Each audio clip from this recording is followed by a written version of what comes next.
So today in Council we have seen the biggest rate increase in almost 10 years under the LNP and Adrian Schrinner. Since they've ruled City Hall for the last 20 years, rates have actually doubled. So Brisbane residents are paying more and more, and they're getting less and less under this LNP administration. Yesterday, Labor outlined some of our key priorities for the city, which included $200 million to be spent on social and affordable housing. We wanted to see a cleaner, greener Brisbane with full implementation of a FOGO program across the city. And we also wanted to see record levels of spending when it came to drainage and suburban infrastructure following the February floods. We've seen none of that today under Adrian Schrinner, and we think that more needs to be invested in these critical projects so that people do in fact get more, but they won't see that under this LNP council. I'll just hand over to Steve to say a few words. Yep. Hi everyone. What we do know with this Lord Mayor is his signature is spin. So we're looking at the suburbs, and Lord Mayor says he's never spent more in the suburbs. Yesterday we got the figures showing that there are 6,500 footpaths that remain broken out in the suburbs. And we know in the last 3 months we've had 3,500 to 4,000 complaints with regards mowing. Our suburbs are missing out under this Lord Mayor. He's a Lord Mayor that is not delivering for the people of Brisbane. I'll hand back to Cara. So we're happy to take any questions about the budget today. Times are tough though, aren't they, for council with rising costs, the flood, the pandemic? Times are tough for the people. Times are tough for the people of this city. The rate increase today will see thousands of residents possibly tipped over the edge, and Adrian Schrinner simply doesn't care. He has raked hikes today to the highest levels in 10 years. Rates have doubled under this LNP administration in City Hall. They have had 2 decades of power. They have neglected our suburbs, and today residents are paying for that neglect. What were you expecting? What do you think would have been a fair rate rise? I think today we were expecting to see record levels of investment, particularly in suburban drainage and infrastructure following the floods. We've seen neglect in those areas, which resulted in parts of our city who have seen flooding levels that they've never seen before in February. And now, today, we don't see any significant increase in the drainage and suburban infrastructure spending. We see more spin from Adrian Schrinner, but we don't see genuine investment in our suburbs. Do you think that the measure to target Airbnb short stay accommodation in the city will help housing affordability and rental for them? The master of spin strikes again. So we have 800,000 dwellings in our city. Around 7,000 of those are Airbnb residences. So less than 1% are actually falling into this new category of rates. So it's going to be a drop in the ocean. We're talking about a $4 billion budget. I think that Adrian Schrinner and the LNP can do much more to help housing affordability and the housing crisis in our city. Every level of government has a role to play, and one token gesture is not going to make a critical difference for those people who are looking for housing options in our city.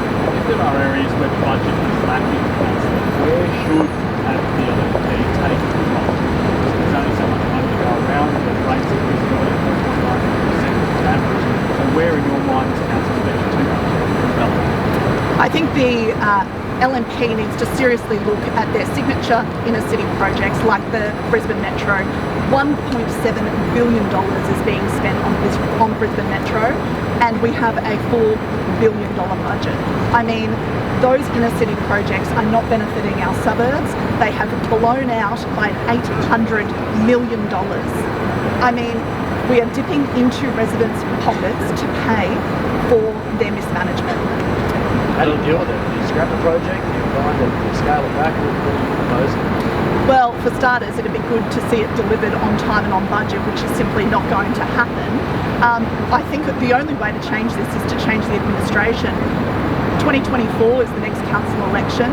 The LNP has been in power for 20 years, and it's time we actually change the governance and management of this city. I think residents have finally seen, particularly today, that this Lord Mayor simply doesn't care about them.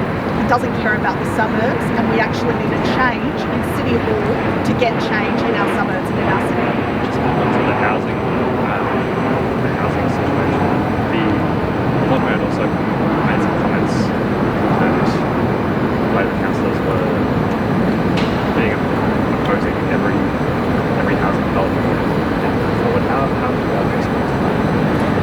I think what we saw today was more spin from this Lord Mayor.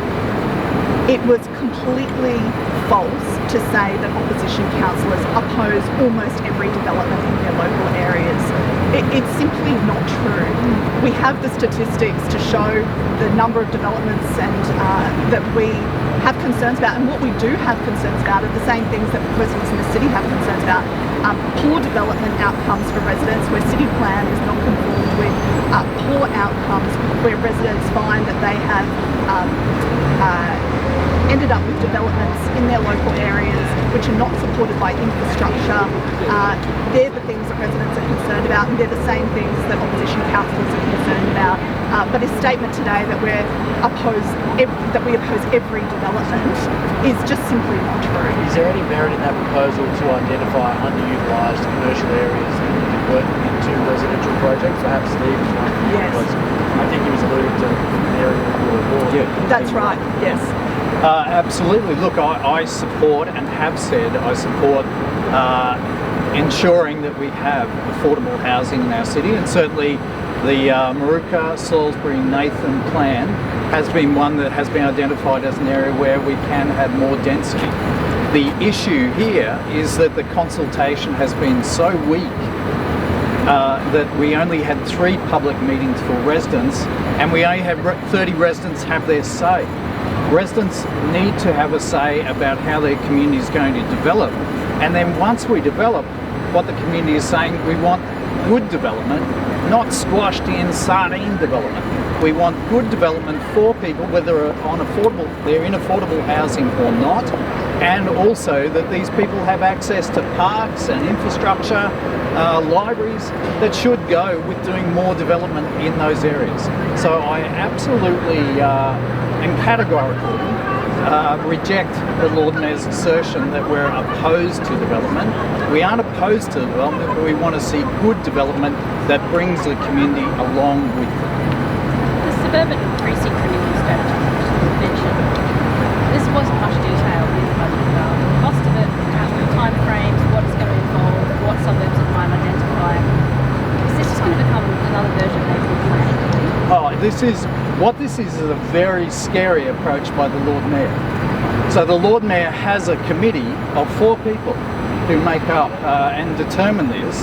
And my understanding and what I've been able to glean from this is that I haven't been able to get any records of how this committee operates, but they're going off doing their own thing separately to the community. And I have grave concerns. There's a number of LNP representatives on this committee. I have grave concerns about how this committee is operating, the deals that are being done, and the outcomes that will be delivered for the community.